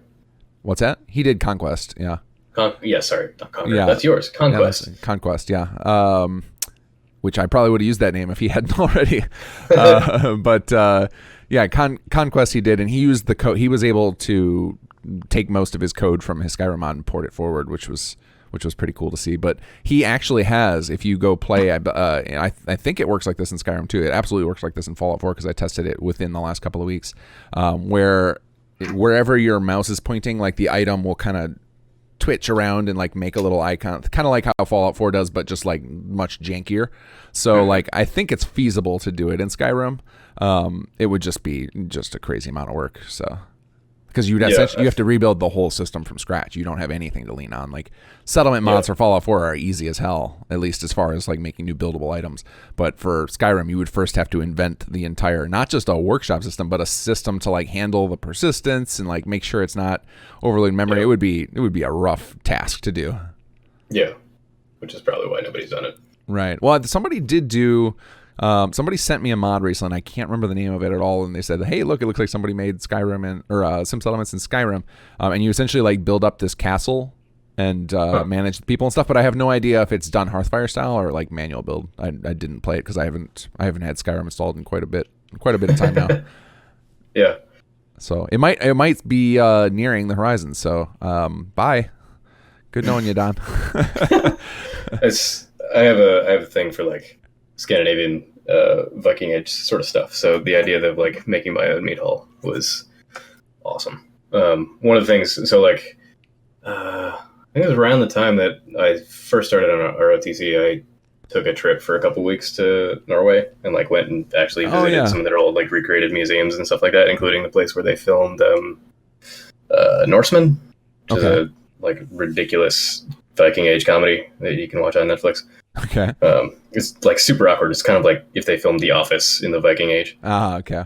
Um, and one of the places I went was a village that had been recreated, and it was like this. It was basically a settlement just built with like turf roofs and like old style construction and stuff like that. So like one of the things that I've done as I've traveled is like come home and try and recreate some of the stuff that I have seen in real life. And sometimes that's like I watched The Dark Knight on the airplane to the place that I was flying, and then I came home and built the bunker from Batman because I was like, I wonder if I could build that in Fallout, and it Yeah. turns out I can, and it cost me like 1,000 light boxes to make that fucking scene. But there's it was like a resort that I stayed in Hawaii that I took all these ridiculous photos of because I was like, I want to recreate this in Fallout. It would look amazing. Haven't done that yet because apparently I'm helping you with mods. Well, you can. I mean, you can still build some of that stuff in. Like I've done the same with. If I find like I tend to take pictures of like interesting signs, especially in like the hipstery neighborhoods by me, where they'll like repurpose things. It's like, oh, that's made of junk. Awesome. Like gonna snap a picture of that, try and make it into a commercial plot. Same with like antique shops. I end up finding myself pulling out the camera to take pictures of to be like, oh, that would make a cool asset. We got to get that. Yeah. But that's something that's the charm of Fallout 4 that's driven me. So for you though, you're the one that drives you is Scandinavian. I just love the idea of owning my own mead hall, and if I can't have it in the real world, with actual mead and people drinking out of mead horns or whatever, I might as well make a fake one in the virtual world. So have you ever opened the creation kit for Skyrim? No. It would be deadly. Shut up. No, stop, please. Shut up. Because that's where you could do it. That's the ultimate building tool. I know you're on the verge of becoming a CK user because you spent a lot of time in there to help get together the tool set for the Project Blueprint mods. So like you've dipped your toes in a little. You've danced with the devil a bit. I have. I just know that I don't have the free time. Right. Like I've dipped a toe in enough times that all of my toes have been dipped in, and so I know more of what I don't know than I didn't previously. Okay, it's a weird way to phrase that. So like I know what it would entail, and I think the learning curve would be slightly less having dipped a toe in there. The learning curve is one of the barriers to me actually doing that. Is it would take a lot of time to learn, which means a lot of extra time to like get something I'm actually satisfied with. Sure. And then the like complete lack of real life time I have to actually even build stuff normally. Translate that into bashing my head against a new piece of software that is unintuitive and often crashes. Sounds like more like work than fun. See, what I think would actually happen is you would find quickly that it's way easier, and you'd be like, oh, wow, why wasn't I doing this all along? But then that would spiral out of control, and you'd be like, okay, well, now that I have all these tools available, I can do this, this, this, this, and then you would just make yourself a project that was just as long as your settlements, but way more lofty. So you'd have more hours put in for that reason. It's possible. There's like one or two hooks that could get me in there. Like I know that you're not lying to me when you say those things. I know that there's truth in there, and I know that like Cordless in his attempts to like build stuff and make mods has come to the same conclusions, and I don't generally think that he's a liar either. That's my high praise of Cordless. Hey buddy, you heard it here first. Cordless is not a liar. Cordless is not a liar. The fuck was I gonna say? I assume you're still, despite all that, you're still holding off. You want to avoid I'm holding off. The one thing that could probably get me is when we finally have a tool that will let me export a build from something I make in game into the CK. Ah, yeah. Where I could then jumpstart what I do in the CK. Right. With something that I build in game because it's faster. So that would cut down on the learning curve, and that would cut down on the bashing of my head against it. Yeah.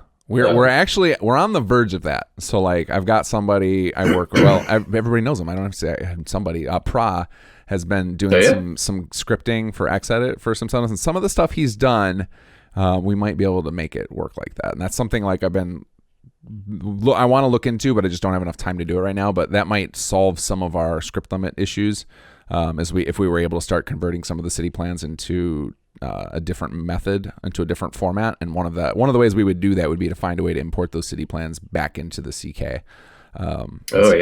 As like actual like pre-combines. Right, exactly, like turn them into pre-combines. So that's like something we're on the verge of having, but it's not something we're actively pursuing. So I don't know if that'll happen anytime soon, but it's something that I think is very, very possible. You have a weird way of describing on the verge of. So on the verge like of, in we're the sense about like to cure cancer in like a decade. We're about on the verge of, in the sense that we have almost all of the tools in place to do it, but then it would just require somebody actually doing it. So like and I know that C. Dante has also talked about doing something like that. Like he's always wanted to be able to reverse engineer that system so that you could export your settlements direct to ESP. So that way you didn't have to go through because if he could do that, then transfer settlements could allow PC players to share their settlements with Xbox players without having to, because like right now the only way to make that happen is to either build it manually in the CK or use something like Sim Settlements with the city plans, but like transfer settlements blueprints can't currently get to Xbox, and that would be his way to do it, would be if he would essentially just export directly to an ESP file that was like all the things pre-built. So there's several people who are like on the cusp of it, and I think there's somebody on the Xedit team, or Xedit or what's the other tool? I can't think of it. Anyway, there's a couple people in the community that are on the that are working towards something like that. They just haven't made the moves necessary to get it out to everybody. Do it.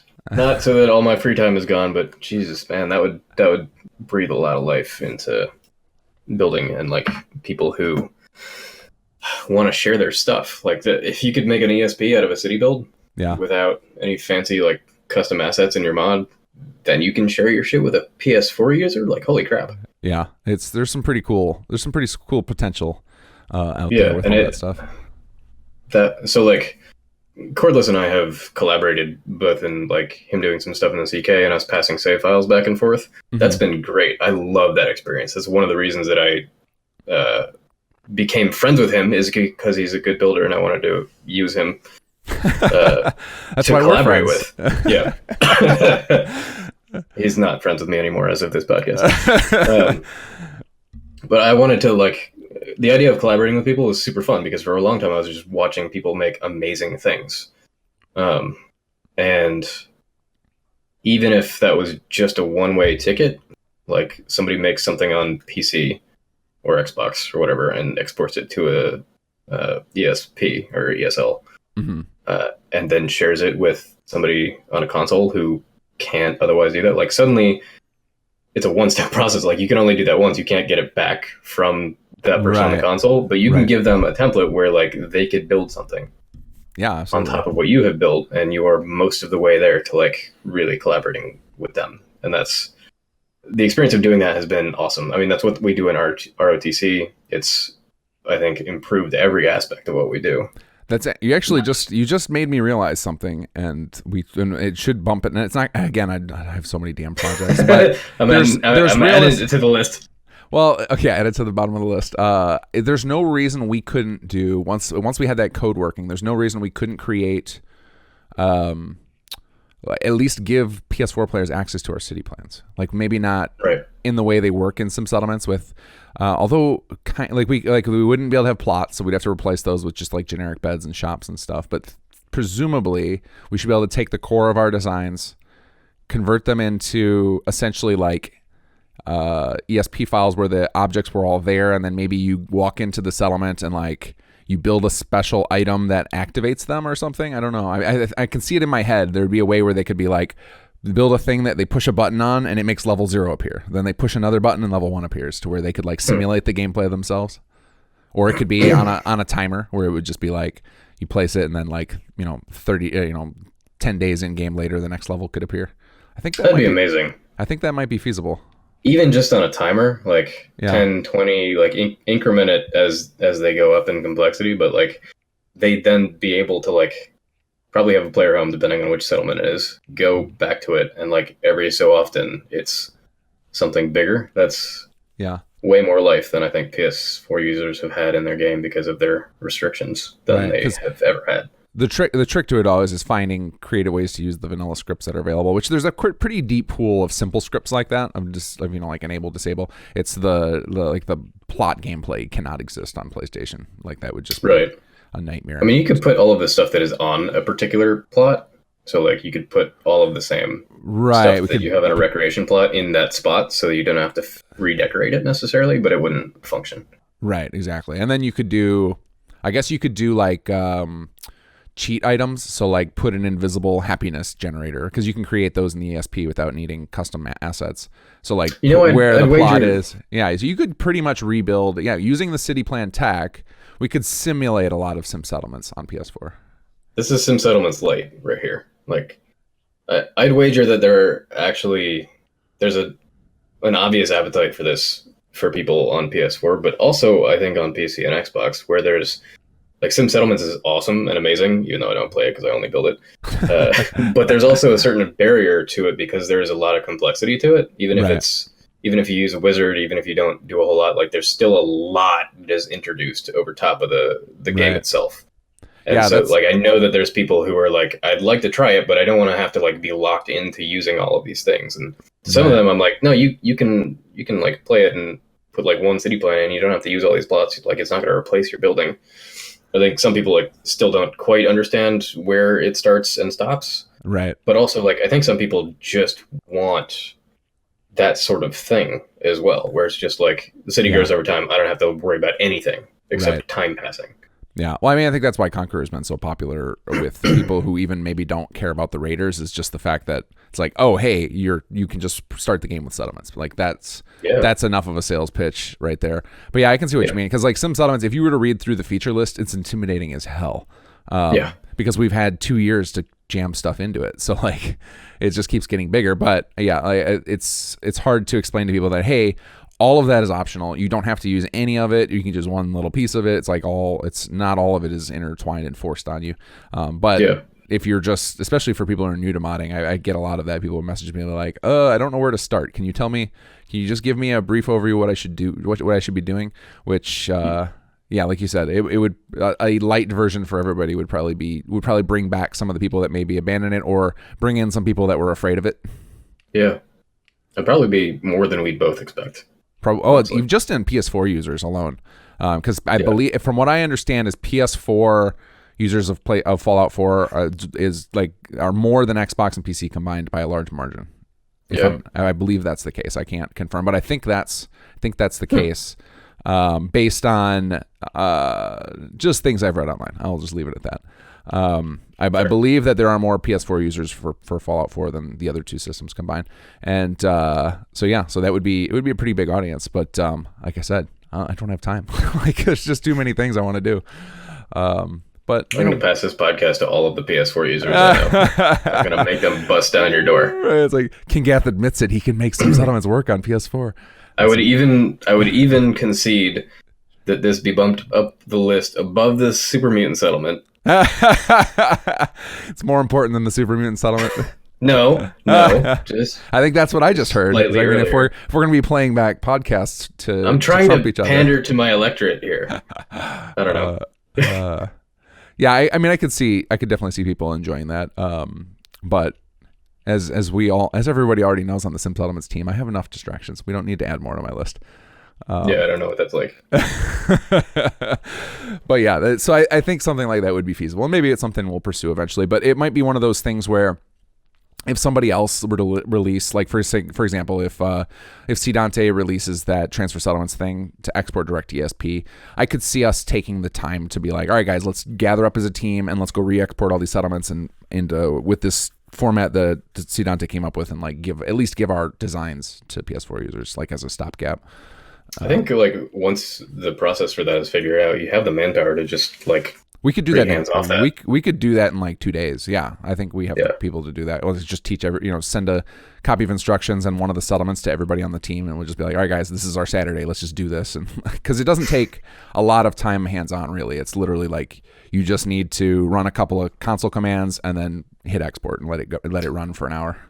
So what I'm hearing is once this script exists, you don't have the time for this. Like it's not high up on your list, but also it'll take like a Saturday. And it's like, if I get all hands on deck to do that part, it would be what I would actually want to do if it was going to be, a mod that I stamp my name on. It would be more like the activator, like they would have all the levels still and they would be timed. That's what I would want to do, and that's what would take a lot of time because it would require lots of testing and exporting all 4 levels of the settlements, and like it would not be a tiny task, and replacing all of the plots with the appropriate pieces. So it would be. That's true.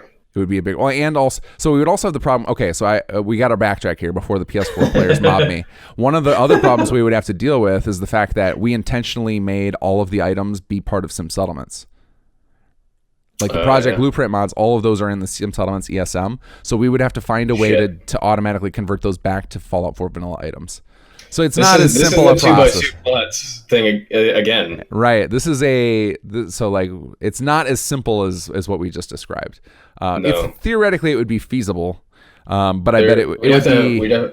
We'd have to have a list of things that are synonymous. So we'd have to have a list to like replace all of those vanilla objects. Well, fortunately, I kept the names the same. I just added prefixes, but we would need more scripts basically to do this. So this is a fun exercise. It's definitely feasible. It's going to be a lot more work than we're letting on. So not Sim Settlements Light, Sim Settlements Medium. Sim Settlements Medium. Well, in effort, in functionality, it would be Sim Settlements like Junior, like or Micro Edition. Sim Village. Sim Village. Yeah, there you go. Is there a tinier thing than Village? I mean, that's Sim what Shantytown. I don't know. So, it would definitely be a fraction of the experience, but might be something worth looking into. It would be one of those things where it would be nice to, like, if somebody wanted to tackle such a project, like it would be better off for something to me just be an advisor on as opposed to directly be involved, just because I know it would be a potential massive time sink that would distract me from the other stuff I'm supposed to be working on. Well, good thing no modders listen to this podcast. Yeah, I'm looking at you, modders, who mod things, even though I don't. Yeah, it could happen one day. We might see it happen on PS4. I'm curious though what the retention level is for PS4 players, because they kind of get screwed over in the mod department. Maybe there are more players on PS4 who own the game, but are they consistently playing?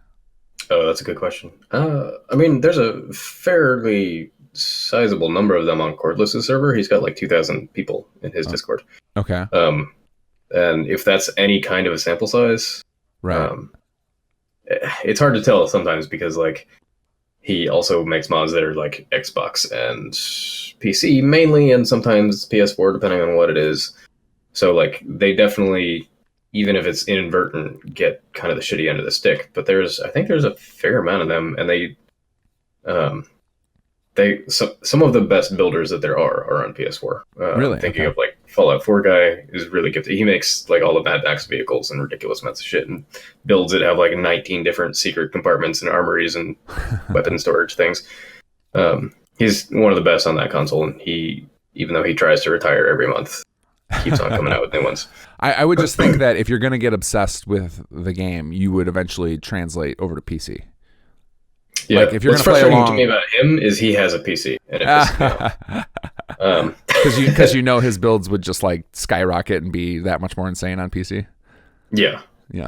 He'd rival yours truly, and not to toot my own horn, but I'm not by any means the best, but he would give me a huge run for my money. There's a fair amount of people who do that already, but some of those are on Xbox. I wonder if part of the draw is the challenge of like, what can I pull off with the limitations? Yeah, I think that's part of it. Console. And I enjoyed doing that, where I went on a fast for mods for a while, and that was a fun thing to like really test me creatively. Sure. Yeah.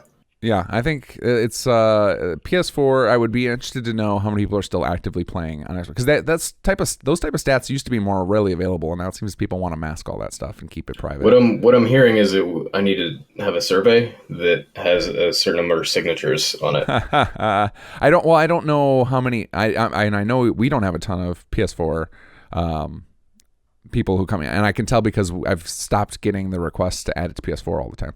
So like when some settlements first came out, it was like every third post was, when is this coming for PS4? And then it would be like, that's not possible. Now it's like one a week maybe, if that. So like it's trickled down quite a bit, and I don't know if that's people just have been like, all right, kinggath sucks, he's not a PS4 supporter, or if it's just like PS4 players have just disappeared from the Fallout 4 scene. I could believe both. I'd imagine that there's kind of an ebb and flow. I mean, new games like Red Dead come out and they all jump ship for that, for instance. Sure. Which is a game I can't play on PC. That's true. But yeah, I think the majority, long term, the majority audience for Bethesda games is always going to be PC, because you're gonna have the best experience. So if you're gonna get addicted to the game, like that's going to be always your best spot to go, because there's just more mods available and more resources. God, for the fact of how much quicker you can run papyrus scripts and the memory, so that your game doesn't crash all the time. Like that, if you're going to play this game for 5 to 10 years, which some people are still doing. Like there's people who still play Oblivion and Morrowind today.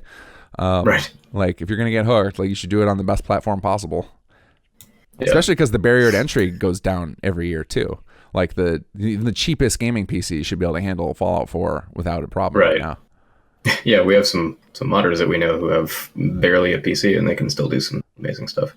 Oh yeah, even if you put the graphics in potato mode, it's still better than Xbox. So I guess we'll leave it at this for PlayStation players. We think it might be it is 100% feasible to have a simplified version of city plans. I don't know that we can do it with our current designs though, because without a substantial amount of work, because we would have to remove plots and we would have to run scripts to replace all of the items that were originally vanilla. And then there's a lot of items that aren't even available in that form. Like there are a lot of custom assets we have, because we had Ethrion giving us assets, Robotin giving us assets. I created a handful. Like there's so many custom assets in it as well that wouldn't even be able to directly be replaced. So like some of those would have to disappear. Yeah, definitely. But I think their best hope for it is going to be C. Dante. So let's pass the buck to him. C. Dante, it's on you now. Tag, you're it. C. Dante, you're it. Sorry. Oh man.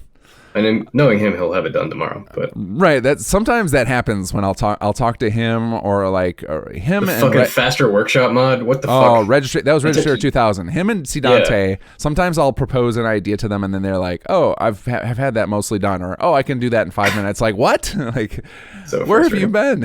I can't say shit though, because I have like a queue of 8 tour videos I need to make and have needed to make for like over a year, and still have not. And so. I mean, like, the build's done, I just need to film it. Oh, I filmed it, I just need to make a video.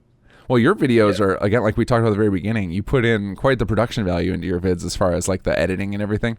Yeah, I do. Knowing you probably film the thing, like, 7 times before you're satisfied with one. Sometimes I just, like, fuck it, we'll do it live kind of thing. I'll be like, this is the film that I have, I don't want to film it again. Yeah. Let's see how much I can edit it to make it as close to what I envisioned as I can. Part of it is like me learning video editing as I go, because if you look at my very first YouTube video, there was not much of that. And they like progressively get better, kind of an embarrassing amount considering how few videos I actually have. Sure. But I also I just want to make something that entertains me slightly. Right. Well, that's why you're putting all the strong conversations in there. Yeah, and that actually takes the least amount of time. Because I have exported all of his dialogue, and you can search through it pretty quick. Okay. Does he have a lot of dialogue to pull from? He has like 1,500 lines. Holy crap! A bunch of them are repeats. Most of them are not in the game. Probably a huge amount of those are like grunts. Okay. So there's a tool that you can use to like search through all of the dialogue as it. Right. That like it has all of their spoken lines. I didn't know about this tool before I went and extracted each individual audio file, converted it to a WAV file, and then listened to each one and renamed the file name what he said in the fucking file. Wow. This took days. So in the folder of his lines, I'm seeing like almost 1,500 items, and that does not include the subfolders. Jeez. I've probably renamed about half of those.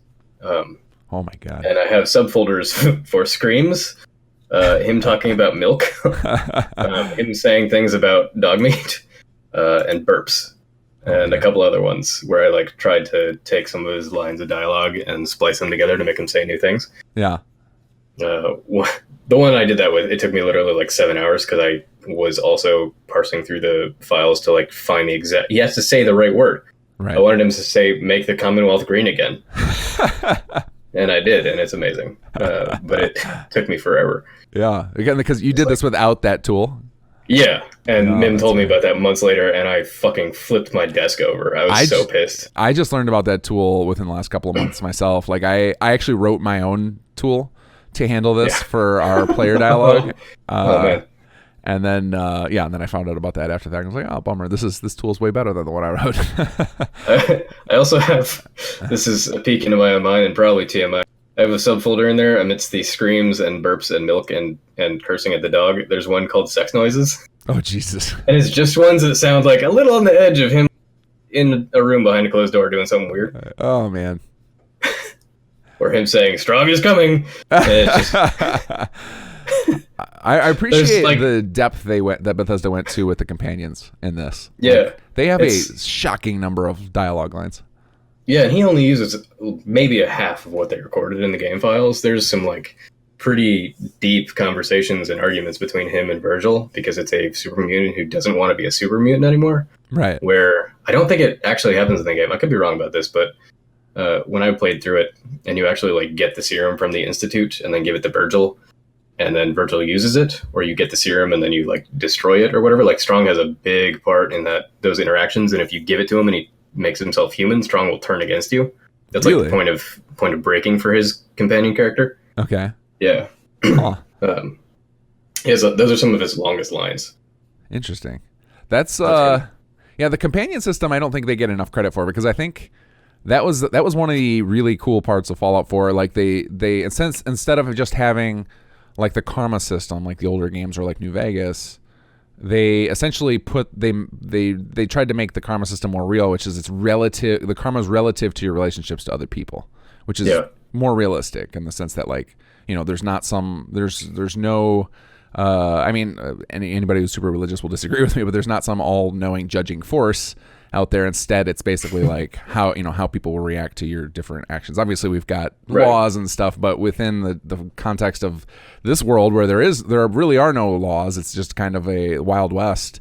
It made a lot of sense to do that. And then the fact that they have like the companions can turn on you or fall in love with you, and they have comments on all sorts of stuff in the game. It's a really impressive amount of work they did for something that most players never see. Yeah. I was just listening today. I opened up my Donald Strong YouTube page, and there was a recommended video of Dan Harmon talking about Fallout 4, and he talks about like the lengths to which those companion interactions go, and how you get to this point where like you can flirt with a character and then eventually romance them, or you can like you push them away and like friend zone them or whatever. And he's in this point of time like cyclically with his Preston Garvey, where Preston's just like, "Hey, is this a good time to talk about that thing?" And like every time he sees him, he's like, "We already talked about this." He's like, "Oh yeah, I just never told anybody that again." He like started to have epiphanies about like, is this just what we do as humans? Like, am I just like, hope you guys like that episode of that show? And then we do the same thing of like, I really like the episode of that show. Do we need to talk about this again? Now I want to go search Rick and Morty for Fallout references. There might be some. Oh man, that's awesome. Yeah, I'm looking at some of the Strong dialogue now, and there's some of his longer lines are conversations between him and other companions, like McCready or something like that. Right. Or his arguments with Virgil, where you're having your own conversation with Virgil, and Strong interjects as like a third party, and you're having a conversation with both of them. Sure. where he's like, "No more. Strong not want to become human. You not change me. You not change anybody." And then he turns on you, presumably. Yeah, man, that's got to be so much work. Like to do all those little extra interactions. This is like thinking about it from the development side of like how much extra layer that adds. There's some people who made mods to like fix some of the dialogue where there was supposed to be another Brotherhood of Steel type ending where you become the person who runs the Brotherhood of Steel. Okay. And they just like abandon that dialogue tree entirely. Huh. Where you like replace Maxon, I think. Really? Okay, that's interesting. Oh, there's a lot of cut content that ends up in those, and I understand why. I mean, we end up with cut content in our mod all the time of just like, all right, that was a little overambitious. Like maybe we'll do it in a patch, but we need to ship at some point, and we're not even under the pressure of money. We're just under the pressure of our own motivation. So like for Bethesda, it's like I'm sure there's tons of that for Bethesda because they actually have to ship by a hard deadline. Yeah. God, and just the Conqueror system we talked about, like, God, how cool would that have been if they had have fleshed that out instead of just letting, what's his name? Proctor Teagan, is that the guy? Whatever, one of the supply guy or whatever his name is, and just randomly stealing your settlements for no value. Yeah, basically it's like you choose which one to give to him and nothing. It might generate like one Brotherhood NPC there or something like that. I think I accidentally did it in my very first playthrough at Nordhagen Beach, and I couldn't figure out why I couldn't use Nordhagen anymore. Like, what is wrong? What is going on here? Yeah, it was that, and there was one other condition where I was like, why the fuck can't I build here anymore? And it was if you let your happiness go to 0, then you lose it, and there's no way to get it back. I'm like, that's really shitty. Like, I thought that it would automatically trigger a new Radiant quest eventually to get that back. Maybe, I don't know. I got pissed and I just hacked it with console commands. Yeah, I'm not sure. I assume there's a way to earn it back, but I mean, like, because at one point with the first release of Workshop Framework, I caused that to happen because there was a bug in the happiness code, and so I had to add a tool that was like claim this workshop so that people without console commands could undo the bad thing. Because I wasn't positive about the Radiant thing. I'm pretty positive that's the case, but now you're making me second guess it. But fortunately, people have that holotape option, so they can fix it themselves. I think I like tried to kill all my settlers too, and that didn't reset it. Like clearly they were unhappy being dead as well because I couldn't use the up again after. I don't know. It didn't make sense. Yeah, it doesn't always make sense in there. Some of the I really like the way they did some of the capturing with the events and stuff, but sometimes they feel a little weird, like Nuka World, like the fact that you can't just take over the workshop, like it's until you go power do up the thing or murder everybody. Right. It's like, why? No one's here. There's nobody within a mile of here. Like, let me just take it. Who's going to stop me? Right. There's nobody there to begin with. Like, there's nothing to... Right. Presumably, you have to power up Nuka World, which means... I mean, presumably that means every other settlement we take has already got a power source? I don't know what they're trying to say with that. Yeah. Just like obviously it was just a contrived reward. Because I actually like the one I thought there's one like Bunker Hill was a weird one to me because Bunker Hill, when I got it, I was surprised and I'm like, this actually seems like a dumb settlement as far as like there's not a lot of room to build. They already had a nice little city going there, like, and then the build limit was and then the build limit was so damn small anyway. It was like, okay, what's the point? But as far as earning it, that was like one of the coolest ways to earn a settlement of like you have to negotiate your way through this quest, and it was a shame there wasn't more of that throughout Fallout 4. It can be really interesting to eventually flesh out what you're thinking of, where, I mean, with Conqueror, you can start with settlements. Right. And then if we did the faction thing on top of that, you could start with some of them being raiders. Right. Some of them being supermutants, some of them possibly being Minutemen, so that they weren't just... Or maybe they get more as you go and help them through their quests, like take the castle and then they take something else. Right. And then once the Brotherhood shows up, maybe they start taking them. Yeah. Yeah, that could be an interesting way to go about it. And that's, I mean, we're hoping to do something like that long term with Conqueror, but I don't know how deep we'll go with it. It'll just really depend on dev time and people's interest. Because I like that idea of a kind of control system where it's dynamic, so that like throughout your game while you're out playing, like it takes... you go capture the whole map, and then you probably wouldn't have the resources to maintain control, and you might start losing them, and then you'd have to fight back. Like that appeals to me. That could be a lot of fun. Mm-hmm. It could also be fun to see them fighting each other, to like outside of your, like you just like show up in Nordhagen and like the Minutemen and Brotherhood are duking it out over control. Yeah, and also like the vanilla game, you have a settlement, and I have a mod that just turns off having to defend any settlements because it takes me away from actually building, which is what I'm there for. But Right. But that system in and of itself, like, is predicated on the assumption that, like, they're not just raiding you. They would, like, if super mutants are attacking you, they might take over your shit. Right. Or raiders or whoever. If it's the Institute, possibly, or if it's just a pack of wild dogs or ghouls, probably not. But right.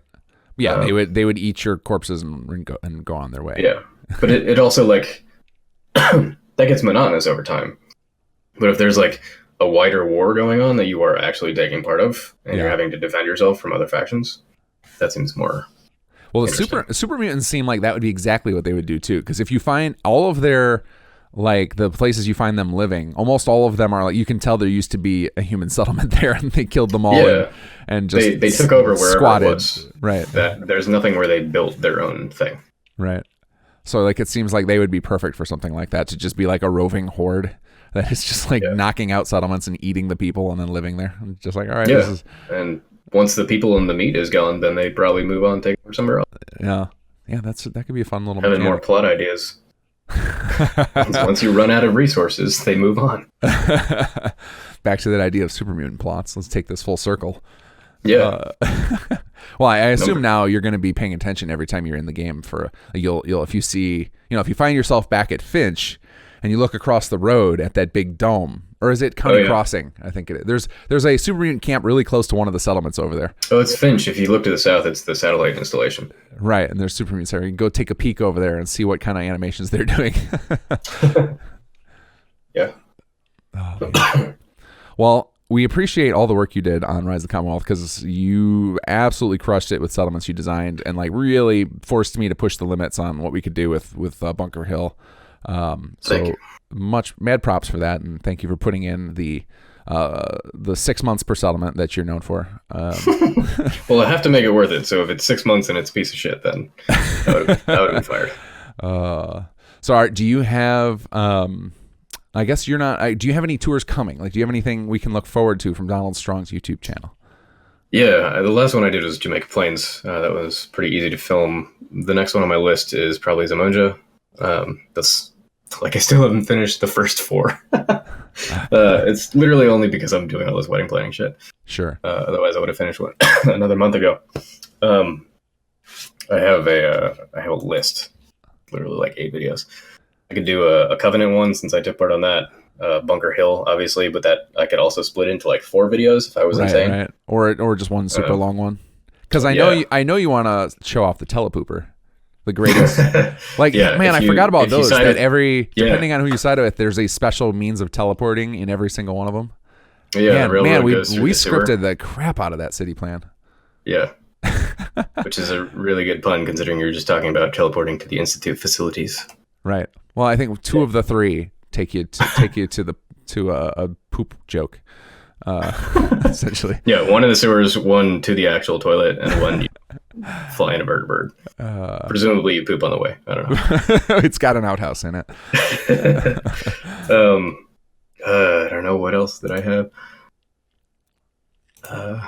Like, entire lists. There's a couple of builds that I did for Cordless for his vault that I still never filmed. There's also, like, Longfellow's Island, Dalton Farm. Well, that's right. The settlements in Far Harbor were pretty big projects, and they came out pretty damn good. But, that was another big one. The museum and that was probably the most scripted, actually. I don't know which was more of a challenge, the museum or the Bunker Hill. They were both pretty big. Yeah, pretty big. Yeah, they were huge. Yeah. Awesome, man. Well, I look forward to seeing more of your tour videos because they're always fun to see those. And then it basically buys me some slack because I get asked all the time to, like, can you just post videos of all of the ROTC city plans? Like, I'm waiting for Don to do it. You don't need me. Right. Well, you want me to do all 30? All right. Yeah, go ahead and just not. Well, I think we're up to 35. Something like that. We passed. Well, I guess I have to do the New World Red Rocket, at least for the pack, because that one came out awesome. Yeah. I mean, I have been I have switched away from just showing off the level 1 builds, and now I show off level 3s occasionally, like with the patch videos or whatever. So some of the newer ones you can skip, but at least the original 25. We're going to need some Donald Strong tours. Yep. Awesome, man. Well, thank you for taking the time to talk with me today. And yeah, we very much look forward to not only the tour videos, but also the future Donald Strong CK mods that he's going to inevitably do. It's going to happen. Yeah. Once C. Dante does that thing, that's magic. Maybe. Awesome, man. All right. Don't do it. Take care. All right. Cheers.